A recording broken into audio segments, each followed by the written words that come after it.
What is up? If you are watching this, I appreciate you more than a Maserati depreciates.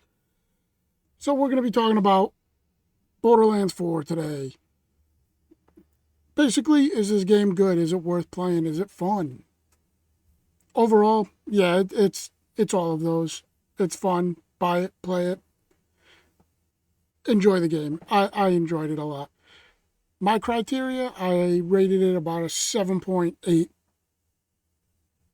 for a general overall round number that everyone can get behind. It's about an 8 for just fun, what you do in the game, what can be done in the game, and all the downsides to the game.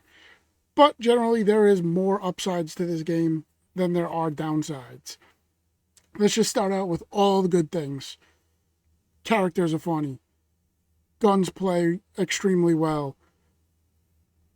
Leveling is very satisfying. You don't have to swap out guns every time you level up. Skills are extremely interesting and it's viable throughout the entire game. I didn't have to respec my character because it just wasn't working. There's so much actually good to this game that it sucks that the lead of this game is such a terrible PR person. If Randy would shut up, they could probably sell more games. But it seems like every time he's out there, he is insulting the customers or the hardware they're on and telling us to basically get good but with our wallets. I don't get it. It doesn't make sense. It's so stupid. But that didn't actually affect how I looked at this game because as dumb as devs can be,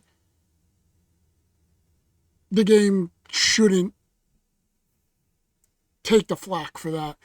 If the game is good, the game is good. People are going to buy it. People are going to play it. The devs should know when their place is warranted. And unfortunately, people like Randy don't understand that, even though they should. But I mean, like I said, there's so much good to this game that the negatives outweigh it by a mile. Gunplay is awesome. The only problem that I did have with gunplay were the Ripper mods, where if I picked that gun up, that gun, I wanted to throw it into a black hole. I never want to see it again.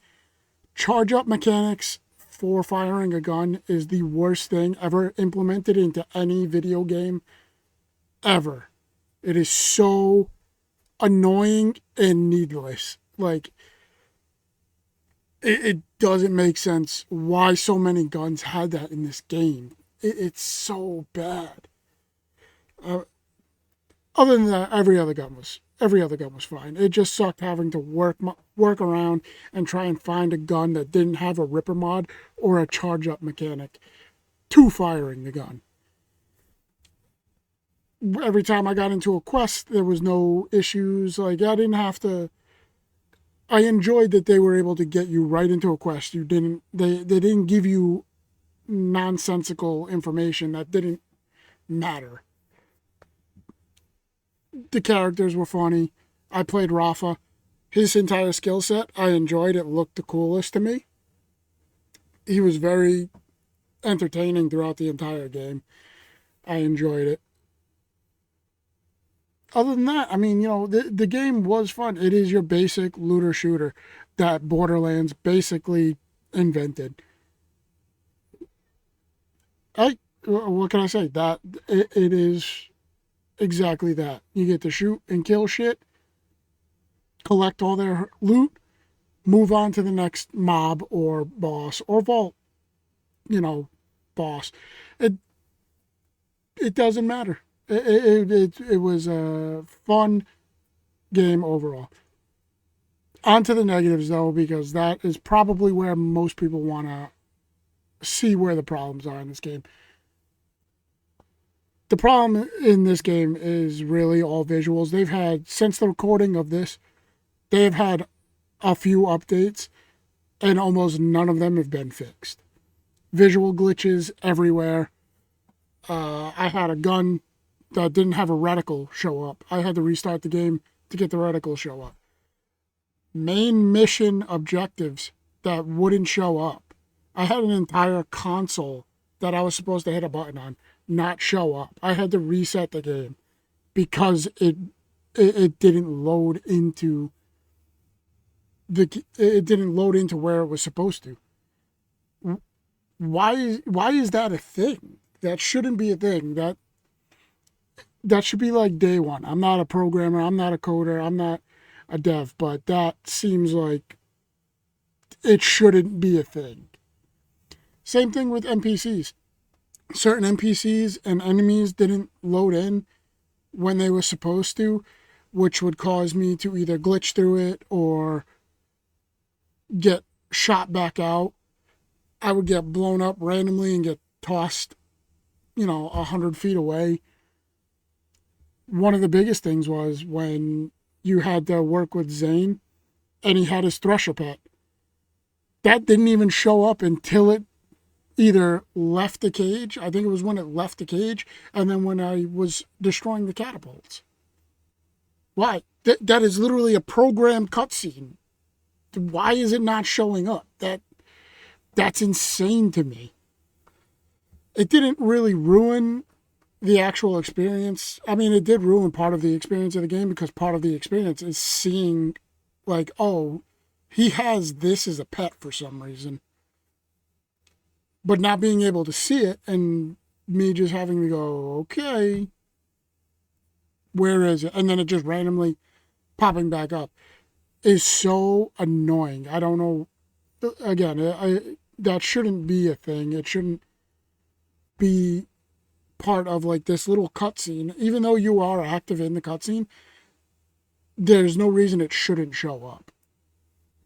It was so annoying. I mean, item menus, items within your menus weren't showing up until you either exited out or reloaded or did something. Some of the character lines were really, really cheesy. They kind of felt like watching a Disney movie where they wanted to use a certain word, but because the limitations of being on Disney, they're not allowed to. It didn't make sense because the very next line, they're swearing, yelling shit or fuck or something, but they purposely used other words in place of it. It's not a childish game. The game's rated M. What are we doing? What are we doing? Oh, well. Anyways, I mean, that was the extent of where a lot of the problems are that I had with the game. Hey, I'll recommend it to people that want to enjoy a looter shooter that just want to be like some overpowered character. It is good. One of the biggest story complaints I did have, though, was the timekeeper. He could take control of you at any point in time and then just didn't. Unless I missed something along the line, which I might go back and play it and see, he could take control of you at any time, but he doesn't for the sake of the story. It's so dumb. And then you end up beating him in the end. But it's like, you could take control of me at any point in time, but you don't. And now that's your downfall, but like, the logic doesn't logic at all. Oh well. But like I said, the game is fun. I would recommend it to pretty much most people that want to enjoy an overpowered shooter, especially once you get to the end game where you get free reign. You get all the side missions. You can redo a bunch of shit. You got all the vaults that you can go back through. And then it unlocks another skill tree, which just makes you even stronger and makes you even more overpowered for the most part. Oh well. Anyway, if you made it to this far in the video, like, comment, or subscribe. That would be That would be awesome. I would like to continue doing this. Let me know how I did, or give me any kind of feedback. And if Randy can shut the fuck up about the game and stop insulting the customers, that would be nice too.